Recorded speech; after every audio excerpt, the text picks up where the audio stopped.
Sa Yahoo website po, lagi silang may article doon na parang taon-taon yata lumalabas. Ang title ay The 10 Happiest Countries on Earth. Ang mga sumusunod po ay ang mga bansang madalas nasa top 10 na yon. Switzerland, Iceland, Denmark, Norway, Canada, Finland, Netherlands, Sweden, New Zealand, at Australia. Sabi ko sa sarili ko, teka, puro mayayaman ang mga bansang yan. Mga walang kaproblema sa pera. Kaya sabi ko, daya. Para sa ating mga Pinoy, ang sukatan ng tunay na happiest country ay kung kahit na wala kang pera, marunong ka pa rin lumigaya kahit papaano, hindi po ba? Pues ang bansang yon ay Pilipinas. Pero ni minsan, hindi ko tayo nakita sa top 10 na yan ng Yahoo. Bakit? Saan ba sila nakakita na hanggang dibdib ang baha, tapos may LGBT na con todo makeup, naka-costume na sirena, at nag-selfie sakay sa kariton? At saan ba sila nakakita ng bansa kung saan ang mga persons deprived of liberty, mga bilanggo, ay pinagtuturoang lahat sumayaw at naging world famous na kinatuwaan ng maraming tao? Meron ba niyan sa mga Switzerland, Norway, Denmark na yan, Abel? Yun nga mga puti, mamatayan lang po ng aso. Abay, takbo agad sa psychiatrist. Bayad $100 per hour. Kailangan nila ng therapy kasi hindi sila makamove on. Dito binahana tayo, pinutukan na ng bulkan, nasunugan. Abay, kapag nakaharap tayo sa camera, sa news, nakukuha pa natin umiti. Yun nga nakaraang buwan sa YouTube. Napanood ko isang lalaking nasunugan, basang-basa sa pawis at tubig. At sa likod niya, nasusunog pa rin yung kanilang mga tirahan. Pero sabi sa camera, hindi ko nga po alam kung bakit ko nabuhat ang frigider palabas ng bahay Nakangiti. Ngayon, hindi ko na po mabuhat-buhat. Hehe. Nakatawa pa po. Tuwang-tuwa sa biyaya ng adrenaline. Kaya kung may dalawang babae pong hindi dapat napapakanta sa galak nung sila'y buntis, si Maria po yun at si Isabel. Kung nagkataong napansin ng mga tao na buntis si Maria bago sila ikinasal ni Jose, o kung nagkataong umamin si Jose na hindi siya ang ama ng batang yan, maaari pong kalagkarin si Maria sa gitna ng nayon, igapos, aasintahin ang ulo o dibdib, at pagbabatuhin hanggang mamatay. Dahil dalagang ina, bawal sa kanilang batas. Disgrasyada. At pwede ba silang magsabi ng totoo ni Jose? Kung sinong tunay na ama ng bata, paano sasabihin niyo ni Maria? Ay, wait lang po. Si God po ang ama ng bata. Ang Espiritu Santo po ang lumukob sa akin, kaya po ako nabuntis. Yun po ang kasisabi ng anghel. Ay lalong hindi sila paniniwalaan ng mga tao. Ituturing silang either mag-asawang sinungaling o kapwa na siraan na ng bait. Si Isabel, isa pang hindi dapat kakanta-kanta sa kanyang kalagayan. Sige, sabihin na natin isang biyaya ang magkaroon ng anak sa tinagal-tagal niyang pagkabaog. Kapag ipinanganak ang bata, gaano katagal pa niya mapapalaki ang bata? Matanda na sila ni Zacarias. At paano pa nila susustentuhan ng bata? Nabasa natin sa nakaraang ebanghelyo, nag-retire na si Zacarias sa pagpapari sa templo. Si Isabel naman, housewife siya, kasi bawal mamasukan ang mga babaeng Hudyo. At malamang, nagsisimarites na ang mga kapitbahay. Mare, alam mo ba ang latest? Ayun mag-asawang Zacarias at Isabel, tanda-tanda na. Mahilig pa rin, nagbuntis pa.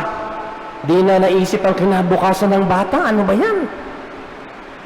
Malamang pinalibutan si Isabel at si Zacarias ng bulong-bulungan, pangungutya at pangahamak. Tapos naalala niyo po ba? Sino mga nauna sa bahay na mag-asawa nung ipinanganak si John the Baptist? Yung mga marites. Nakialampakan nyo sa ipapangalan sa bata, naalala niyo po ba? Talaga naman ang mga marites. Kaya kung tutuusin, si Maria at si Isabel, wala dapat sa listahan ng 10 happiest pregnant women on earth. Wala silang karapatang maging maligaya. But when you read the gospel about the visitation like we read tonight, it's unmistakable. Here are two of the happiest women on the face of the earth. Saksakan sila ng ligaya at napakanta pa. May kasabihan po tayo, a joyful heart is a thankful heart, and a thankful heart is a joyful heart. Wala po akong ibang maisip na dahilan kung bakit napakaligaya ni Maria at Isabel sa kabila ng peligrong nakaambang lumuntal sa kanila, kundi ang kanilang joyful heart at thankful heart. Pansinin niyo po yan sa inyong sarili at sa ibang tao. Ang isang taong marunong magpasalamat, madalas masayahin. At ang isang masayahing tao ay isang mapagpasalamat din na tao. Napansin niyo po ba? Totoo rin po ang kabaliktaran noon. Pansinin niyo po yung masusungit, yung mga galit sa mundo, yung parang pinaglihis sa sama ng loob na ang dieta ay laging ampalaya. Wala nang makita kundi kapintasan, kasiraan, yung mga tinatawag kong nega-star, negative. Malamang hindi na marunong magpasalamat ang taong ganyan. Kaya hindi rin sila makaramdam ng malalim na kaligayahan at pangmatagalan. Mabuti pa nga yung nasunugang nakapagbuhat ng Frigidaire. Hindi ko po sinasabi na ang taong may happy heart at thankful heart ay walang problema sa buhay. Si Maria at si Isabel na nga lang, kung tutusin, marami pa silang haharaping problema patungo sa kapanganakan ni Juan at Jesus at maging sa paglaon ng panahon. Pero sa kabila po noon, nakuha pa rin nilang magpasalamat sa Diyos. Kaya naman hindi sila pinagtampuhan ng tadhana. Tulad nila, ang taong may happy heart at thankful heart ay laging may puwang para magpasalamat sa Diyos at sa kapwa, kahit gaano man lumiit at kumitid ang puwang na yan sa dami ng problema. Kapag lagi kang may puwang para magpasalamat, hindi ka mauubusan ng kaligayahan. Kahit naisipin kang nasiraan ka ng bait, kahit kutsain kang dalagang ina, ichismis ka man na mahilig kahit matanda na, o bahain ka ng hirap hanggang dibdib, masunugan o iwanan ng minamahal. Kapag lagi kang may puwang para sa thankfulness, hindi ka mauubusan ng happiness. Ganyan po si Maria at si Isabel. At ganyan din po tayo mga Pinoy. Sa gitna ng hirap natin, hindi tayo pinaglalahuan ng kasiyahan. Kasi salamat sa Diyos, marunong pa rin po tayong magpasalamat. Sana po tayong nagsisikap buuin ang 8 misa, ang 9 na misa.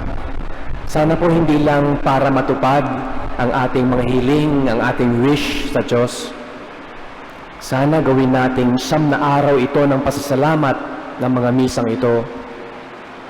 Kahit po hindi ibigay ng Diyos ang eksaktong hiling natin sa Kanya, hindi hamak namang mas marami pang kabutihan ang naidulot man niya sa ating buhay. Kaya hindi pa ako naniniwala sa 10 happiest countries in the world. Nasusubok ang tunay na happiness hindi sa rami ng pera, kundi sa rami ng pasasalamat sa biyaya kahit ikaw ay isang dukha. Dukhang mahal na mahal ng Diyos. Kaya alalahanin po natin, a thankful heart is a happy heart, and a happy heart is a thankful heart. Amen.